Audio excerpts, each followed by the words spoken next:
We are talking about plot today, and today let's go over the basics. I've got a lot to tell you, so I want to jump right in. As you can see on your slide there, a plot is a series of related events that make up the main action of your novel, which is what, of course, we're talking about today, but that, of course, also relates to plays and movies and more narrative-based forms of storytelling there.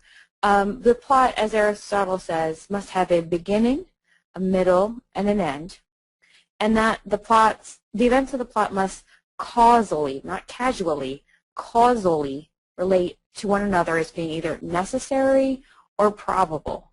You can't just throw a bunch of events together tied in a bow with the same characters and call it a plot. They must be necessary and probable and related. So, you've probably seen this before. This is called Freytag's Pyramid, and Gustav Freytag was a German playwright and novelist in the 19th century, and this is probably the only thing you know about him.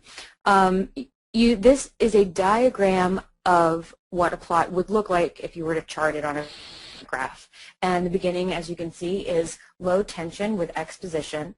There are actions that rise to the climax, the rising action to the climax of your story, which is the big thing that happens, the central active part that moves your story is moving towards, the following action that ties everything together and creates a satisfying ending, and the denouement, which is the very end, the final bow, the final cherry on top.